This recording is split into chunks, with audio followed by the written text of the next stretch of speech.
Guys, പുതിയ വീഡിയോയിലേക്ക് ഏവർക്കും സ്വാഗതം. ഭർത്താവ് പൂവാലൻ എന്ന ആരോപണം. വീട്ടിൽ ബിരിയാണി ഉള്ളപ്പോൾ അവൻ മണ്ണ് വാരി തിന്നാറില്ലെന്ന് ദിയ.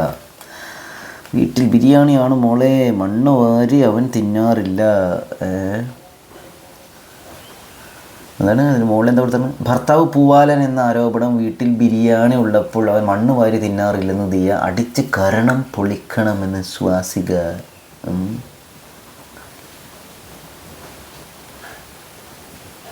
താഴെ കുറച്ച് കമൻറ്റുകൾ കൊടുത്തിട്ട് ആദ്യം നമുക്ക് അങ്ങനെയുള്ള കുറച്ച് കാര്യങ്ങളൊക്കെ നോക്കാം. ഓക്കെ, ഇതെന്താ വിഷയം എന്നറിയാത്ത ആളുകൾക്ക് വേണ്ടിയിട്ട് പറയണേ. ഇത് ആ 3 കള്ളത്തികൾ 69 ലക്ഷം രൂപ ദിയ കൃഷ്ണയുടെ ഓബയോസി എന്നുള്ള ഷോപ്പിൽ നിന്ന്, ജ്വല്ലറി ഷോപ്പിൽ നിന്ന്, ഡിസൈൻ ജ്വല്ലറി ഷോപ്പിൽ നിന്ന് അടിച്ചുമാറ്റിക്കൊണ്ടേ എന്നുള്ളൊരു കേസ് നിലനിൽക്കുന്നുണ്ടല്ലോ. അപ്പോൾ ഇവർക്കെതിരെ ഒരു കേസ് കൊടുത്തിരുന്നു ദിയ കൃഷ്ണ ആൻഡ് ഫാമിലി. അപ്പോൾ തിരിച്ച് കൗണ്ടർ കേസായിട്ട് അവർ ഫയൽ ചെയ്തത് പീഡിപ്പിക്കാൻ ശ്രമിച്ചു, ഡ്രസ്സിൽ പിടിച്ച് വിളിച്ചു എന്നൊക്കെ പറയുന്നുണ്ട്. അതേപോലെ ജാതീയമായി അധിക്ഷേപിച്ചു, അങ്ങനെയുള്ള കുറച്ച് കാര്യങ്ങൾ. അതേപോലെ ദിയ കൃഷ്ണയുടെ കെട്ടിയോൻ എന്ത് ചെയ്തു, രാത്രി വിളിച്ചിട്ട് പൂവാലിനെ പോലെ പെരുമാറി, അങ്ങനെയുള്ള കുറച്ച് കാര്യങ്ങളാണ് പറഞ്ഞിരുന്നത്. അപ്പോൾ അതിൽ ഭർത്താവിനെ കുറിച്ച് പറഞ്ഞപ്പോൾ ദിയ കൃഷ്ണ അതിന് കൊടുത്ത മറുപടിയാണ്, വീട്ടിൽ ബിരിയാണിയാണ് മോളെ, മണ്ണ് വാരി അവൻ തിന്നാറില്ല എന്ന്. അപ്പോൾ വീട്ടിൽ ബിരിയാണിയാണ് ഈ മോളെ എന്നുള്ളതുകൊണ്ട്, വീട്ടിൽ ബിരിയാണി എന്നുള്ളതുകൊണ്ട് ഇവിടെ എന്താ ഉദ്ദേശിച്ചിട്ടുണ്ടാവുക? മണ്ണ് വാരി അവൻ തിന്നാറില്ല പറയുമ്പോൾ ഈ മണ്ണ് എന്നുള്ളതുകൊണ്ട് എന്താ ഉദ്ദേശിച്ചിട്ടുണ്ടാവുക? അപ്പോൾ ഇതിൻ്റെ താഴെ എന്നുള്ള കമൻറ്റുകൾ പൊതുജനം ഇതിനോട് എങ്ങനെ പ്രതികരിക്കണം നോക്കട്ടോ. ഇതിനേക്കാൾ വേറൊരു മറുപടി അവളുമാർക്ക് വേണ്ട ദിയ. ഇതിൽ നല്ല ഉത്തരം സ്വപ്നങ്ങളിൽ മാത്രം. ഏറ്റവും മാന്യനായ വ്യക്തിയും നല്ല കുടുംബനാഥനും നല്ല ഒരു അച്ഛനും വിദ്യാസമ്പന്നനുമായ വ്യക്തിയാണ് കൃഷ്ണകുമാർ. അദ്ദേഹത്തെയും അദ്ദേഹത്തിൻ്റെ കുടുംബത്തെയും എനിക്കും എൻ്റെ വീട്ടുകാർക്ക് നല്ല ഇഷ്ടമാണ്. ഓക്കെ, മണ്ണ് അല്ല ചെളി ദിയ. എല്ലാം കഴിഞ്ഞ് ഇനി അടുത്ത കണ്ടുപിടുത്തം, തോൽവികൾ ഏറ്റുവാങ്ങാൻ ഇവളുമാരുടെ ജീവിതം ഇനിയും ബാക്കി. വീട്ടിൽ സ്വർണം വെച്ചിട്ട് ആരെങ്കിലും കുപ്പത്തൊട്ടി തിരക്കി നടക്കുമോ? താഴെ അടിപൊളി, ഇതാണ് പെണ്ണ് എന്നൊക്കെ. ഒരു രക്ഷയും ഇല്ലാത്ത മറുപടി. She so too good. അവറ്റകളെ കണ്ടാൽ തന്നെ ഛർദ്ദിക്കാൻ പിടിക്കാൻ പറ്റിയ സാധനങ്ങൾ. Body shaming. ഓരോ വാക്കുകളും സൂക്ഷിച്ചു വേണം സിസ്. പ്രൊവോക്ക് ചെയ്യാൻ നോക്കുന്നതാണ്. കറക്റ്റ് ഉപയോഗിച്ചുള്ള മറുപടി അല്ലേ? കൊണ്ടട്ടി മോളെ കൈ എന്നൊക്കെ. അങ്ങനെയല്ല, ചളിയിലെ ചാറുള്ളൂ എന്ന് അങ്ങനെയല്ല, ചളിയിൽ ചാറുള്ളൂ എന്ന് മലയാളത്തിലൊരു ചൊല്ലുണ്ട്. ചെളിയിലെ ചാറുള്ളൂ എന്ന് മലയാളത്തിൽ ചൊല്ലുണ്ട് എന്ന്. എന്താ? വീട്ടിൽ ബിരിയാണിയാണോ പഴഞ്ചോറാണോ എന്ന് കഴിക്കുന്ന അവനല്ലേ അറിയുള്ളൂ.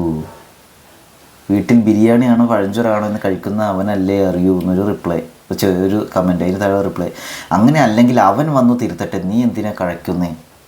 അവൻ വന്നു തിരുത്തട്ടെ എന്ന്.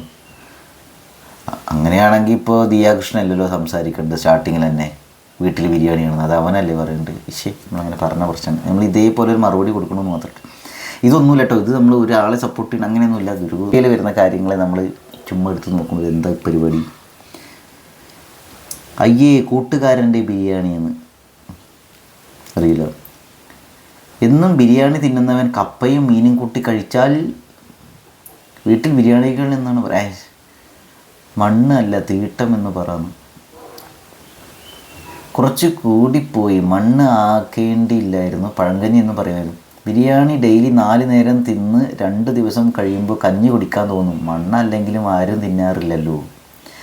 എന്നും ബിരിയാണി കഴിച്ചാൽ ആർക്കായാലും ഒരു മടുപ്പൊക്കെ തോന്നും. അപ്പോൾ പഴങ്കഞ്ഞി തേടി പോയാൽ അത്ഭുതപ്പെടാനില്ല. ദിയയ്ക്ക് അത് അറിയാത്തത് കൊണ്ടാണ്. മണ്ണ് അല്ല തീട്ടം. അതൊക്കെ എന്തായിരിക്കും? മണ്ണ് അല്ല തിട്ടം. ക്രൈംബ്രാഞ്ച് അന്വേഷണം കഴിയട്ടെ, എന്നിട്ട് പറയും ബിരിയാണി കുളിച്ചു പോയതാണോ അതോ മണ്ണിന് ബിരിയാണി സ്വാദം ഉണ്ടെന്നോ. കഷ്ടം എന്നൊക്കെ താഴെ. അയ്യോ, ബിരിയാണി അല്ല, അച്ഛൻ കോവിലാറിൻ്റെ അത്രയും ആഴമുള്ള കുഴിമന്തി. മുൻപ് ആരോ തിന്നു ബാക്കി വെച്ച ബിരിയാണിയാണ് എന്ന് ആരോ പറഞ്ഞ പോലെ. എങ്ങനെയാണ് പൊതുസമൂഹം കണ്ട പല രീതിയിൽ ഇതിനോട് പ്രതികരിക്കുന്നത്? എന്തായാലും എനിക്കിത് പലപ്പോഴും തോന്നിയിട്ടുള്ളൊരു കാര്യം എന്താ വെച്ചാൽ, ഇപ്പോൾ ഇവിടെ 3 പേര് പ്രതികളായിട്ട് അവിടെ ഉണ്ട്. ഈ 3 പേര് കുറ്റം ചെയ്തു എന്ന് പൊതുസമൂഹം വിധി എഴുതിയ പോലെയാണ്. ഇവർ കുറ്റം ചെയ്തിട്ടുണ്ടാകാനുള്ള സാധ്യത കൂടുതലാണ്. കുറ്റം ചെയ്തിട്ടുണ്ടായിരിക്കും. കുറ്റം ചെയ്തു എന്ന്. പക്ഷേ നമ്മൾ എന്താ പറയുക, ഇൻവെസ്റ്റിഗേഷൻ കഴിയുന്നതിന് മുമ്പ് നമ്മൾ പൊതുസമൂഹം തീരുമാനിച്ച പോലെ, അതായത് നമ്മളാണ് പോലീസ്, നമ്മളാണ് കോടതി അല്ലേ, നമ്മൾ തന്നെയാണ് തീരുമാനിച്ചിരുന്ന സംഗതി. അത് ഒന്നാമത്തെ കേസ്. ഞാനിതിൽ തെറ്റും ശരിയൊന്നുമല്ല പറയണത്, നമ്മളിപ്പോൾ അങ്ങനെയാണല്ലോ എടുക്കണത്, അവർ തെറ്റ് ചെയ്തു എന്ന് തന്നെയാണ്. അതൊരു ഭാഗത്ത് അവിടെ നിൽക്കുക. ഓക്കെ. രണ്ടാമത്തെ കാര്യം എന്താണെന്ന് വെച്ചാൽ, വേറൊരു കാര്യം എന്താണെന്ന് വെച്ചിട്ടുണ്ടെങ്കിൽ, ഇവരുടെ ഭാഗത്ത് കുറ്റമുണ്ട് എന്ന് നമ്മുടെ മൈൻഡിൽ ഈ സാധനം കയറിയിട്ട്, അല്ലെങ്കിൽ കുറ്റം ചെയ്തു എന്ന് നമുക്ക് തോന്നുന്നത് കൊണ്ട് അവർ എന്ത് ക്ലെയിം ചെയ്താലും അതെല്ലാം നുണയാണ് എന്നൊരു ധാരണ നമ്മുടെ ഉള്ളിലേക്ക് കയറിയിരുന്നു. ഇപ്പോൾ പറഞ്ഞില്ലേ, വസ്ത്രത്തിൽ പിടിച്ച് വലിച്ചു എന്ന് പറയുമ്പോൾ അവരങ്ങനെ ചെയ്തിട്ടുണ്ടാവില്ല എന്ന് അങ്ങോട്ട് തീരുമാനിക്കണം ആളുകൾ. ഇവരത് ചെയ്തിട്ടുണ്ട് എന്നല്ല പറഞ്ഞു വരണം, ചെയ്തിട്ടില്ല എന്നെങ്ങനെ ഉറപ്പിച്ച്. ജാതീയമായി അധിക്ഷേപിച്ചു എന്ന് പറഞ്ഞു. ജാതീയമായി അധിക്ഷേപിച്ചില്ല, അവർ വിക്ടിം കാർഡ് കളിക്കുകയാണെന്ന് പറയുന്നു. വിക്ടിം കാർഡ് കളിക്കുന്നവരുണ്ടായിരിക്കാം, പക്ഷേ ഇവർ വിക്ടിം കാർഡ് കളിക്കുകയാണ് എന്ന് എങ്ങനെ നമ്മളാണ്ട് ഉറപ്പിച്ച്? അല്ലെങ്കിൽ അവരുടെ ആ ക്ലെയിം, അല്ലെങ്കിൽ അവരത് അങ്ങനെ പറയുന്നത് അത് നുണയാണെന്ന് എങ്ങനെ ഉറപ്പിച്ചത്? പിന്നെ വേറൊരു കാര്യം ഇവിടെ പറയുന്നുണ്ടല്ലോ, രാത്രി സമയത്ത് ഫോൺ വിളിക്കുന്ന സമയത്തൊക്കെ പൂവാലനെ പോലെ സംസാരിക്കുന്നു. അപ്പോഴേക്കും നമ്മളാണ് തീരുമാനിക്കുക അവരൊരിക്കലും അങ്ങനെ ചെയ്യൂല, നിങ്ങളെ കണ്ടിട്ടുണ്ടെങ്കിൽ ഒരാൾക്ക് അങ്ങനെ തോന്നൂല എന്നൊക്കെ. ഇതിൻ്റെ ലോജിക്ക് എന്താ? എനിക്ക് പലപ്പോഴും തോന്നിയിട്ടുണ്ട് ഒരു ഇല്ല അധികം വരട്ടോ, എനിക്ക് തോന്നണത് എന്താ ഇവിടെ വിഷയമല്ല, നമ്മളിത് പുഴുത്ത ബിരിയാണിയേക്കാൾ നല്ലത് അളിഞ്ഞ ചാളയാണെന്ന് അവന് തോന്നിക്കാണും എന്നൊക്കെ. ഇത് ഇങ്ങനെ പല രീതിയിലുള്ള അഭിപ്രായങ്ങളാണ് സമൂഹത്തിലുള്ളത്. അപ്പോൾ നമ്മൾ ഒറ്റ ഡയമെൻഷനുള്ള ഒറ്റ രീതിയിലുള്ള ചിന്തകളെ മാത്രം എടുക്കുക എന്നുള്ളതല്ല എൻ്റെ പൊതുവായിട്ടുള്ള താല്പര്യം. ഞാൻ എന്താ വെച്ചാൽ, ഒരു വിഷയത്തെ ആളുകൾ എങ്ങനെയൊക്കെ നോക്കിക്കാണണം എന്നുള്ള കാര്യം കാണാൻ ആഗ്രഹിക്കുന്ന ഒരു മനുഷ്യനാണ്. അപ്പോൾ അതുകൊണ്ട് ഒരു വീഡിയോ ചെയ്യുന്നു എന്ന് മാത്രം കേട്ടോ. നമ്മൾ മീൻ വെട്ടിയാൽ 10 പ്രാവശ്യം കൈ കഴുകും, 10 പ്രാവശ്യം. അതേസമയം പെർഫ്യൂം അടിച്ചാൽ അതിൻ്റെ മണം പോകരുതേ എന്ന് വിചാരിക്കും. അയ്യോ, ഇനി ബിരിയാണി വീട്ടിലില്ലെങ്കിലും കുഴപ്പമില്ല, ഇജാതി ചെളിയാണെങ്കിലും കഴിക്കുമോ? ഈ സാധനമൊക്കെ വളരെ കാസ്റ്റീസ്റ്റായിട്ടുള്ള ജാതീയമായുള്ള അധിക്ഷേപമായിട്ട്, അല്ലെങ്കിൽ ബോഡി ഷേമിങ് അങ്ങനെയുള്ള രീതിയിൽ സംഗതിയായിട്ടാണ് എനിക്ക് തോന്നുള്ളൂ. അതിപ്പോൾ ദിയ പറഞ്ഞതായാലും ശരി, നാട്ടുകാർ പറഞ്ഞാലും ശരി. പക്ഷേ ഞാനിവിടെ പറഞ്ഞു വരുന്നത് പല വാർത്തകളെയും കുറിച്ചാണ്. നമ്മൾ പറയൂലേ, അവരൊരിക്കലും അങ്ങനെ ചെയ്തിട്ടുണ്ടായിരിക്കില്ല, അല്ലെങ്കിൽ അവരത് കട്ടെടുത്തിട്ടുണ്ടായിരിക്കും, അല്ലെങ്കിൽ ഇവർ കട്ടെടുത്തിട്ടുണ്ടാവില്ല, അല്ലെങ്കിൽ അവർ വളരെ ഡീസൻ്റ്, അവർ ഫാമിലി അടിപൊളിയാണ്, അല്ലെങ്കിൽ അയാളുടെ ക്യാരക്ടർ അടിപൊളിയാണെന്നൊക്കെ പറഞ്ഞിട്ട് നമ്മൾ പല വാർത്തകളോട് ഇങ്ങനെ പ്രതികരിക്കുന്നത് തോന്നുന്നു. പക്ഷേ നമുക്കിത് അറിയാൻ പറ്റുമോ, ഇതിങ്ങനെയാണെന്ന് എങ്ങനെ ഉറപ്പിക്കാൻ പറ്റുക? നമുക്കൊരു പക്ഷേ ഈ കിട്ടുന്ന തെളിവുകൾ കൊണ്ടോ അവരുടെ ഒരു പാസ്റ്റ് ലൈഫ് വെച്ചിട്ടൊക്കെ നമ്മൾ പറയേണ്ടായിരിക്കും ഇതിങ്ങനെ ആയിരിക്കാം. പക്ഷെ നമുക്കൊരു നിഗമനത്തിലെത്താൻ സാധിക്കുമോ?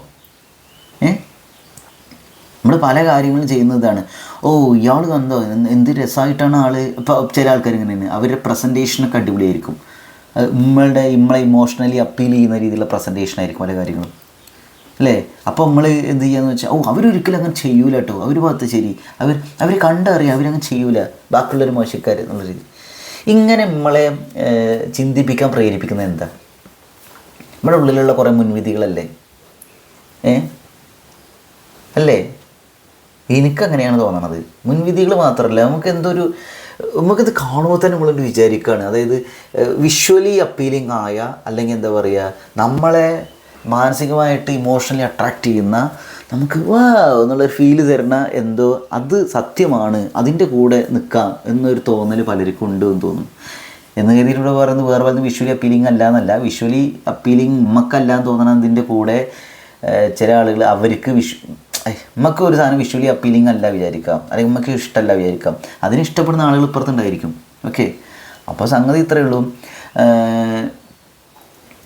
ചില ആളുകളെ കണ്ടില്ലേ, അവർക്ക് അടിപൊളിയാണെന്ന് തോന്നുന്നുണ്ടായിരിക്കും, വേറെ ആളുകൾക്ക് ഇത് അടിപൊളിയാവില്ല, അങ്ങനെയൊക്കെ സംഭവിക്കും. അപ്പോൾ ഞാൻ ഈ ഒരു സംഗതി ഈ ഒരു വിഷയത്തിലേക്ക് കൊണ്ടുവന്ന് മാത്രമല്ല, അല്ലാണ്ട് ഈ വിഷയവുമായി ബന്ധപ്പെട്ട് തന്നെ സംസാരിക്കണം എന്നല്ല കാര്യം. ഓക്കെ, അപ്പോൾ അവിടെ പറഞ്ഞു വരുന്ന ഇത്രയേ ഉള്ളൂ. എൻ്റെ പോയിൻ്റ് ഇത്രയേ ഉള്ളൂ. അവർ കുറ്റക്കാരികളാവാനുള്ള സാധ്യത കൂടുതലാണ്. ആ 3 പെണ്ണുങ്ങൾ, അല്ലേ? കാരണം അവരെക്കുറിച്ച് അവർ ഒളിവിലാണ്, അവർ പറഞ്ഞ കാര്യങ്ങളൊന്നും അവർക്ക് തെളിയിക്കാൻ സാധിച്ചിട്ടില്ല, അതേപോലെ തെളിവുകളെല്ലാം ഇവർക്കെതിരാണ് എന്നുള്ള കാര്യങ്ങളൊക്കെ അവർ കുറ്റക്കാരികളാവാനാണ് സാധ്യത കൂടുതൽ. ആവും തന്നെയാണ് എനിക്ക് തോന്നുന്നത്. പക്ഷേ ഇതിൻ്റെ ഒരു അവസ്ഥ എന്താണെന്ന് വെച്ചിട്ടുണ്ടെങ്കിൽ, അവർ കുറ്റക്കാരികളാണ് എന്നത് കൊണ്ട്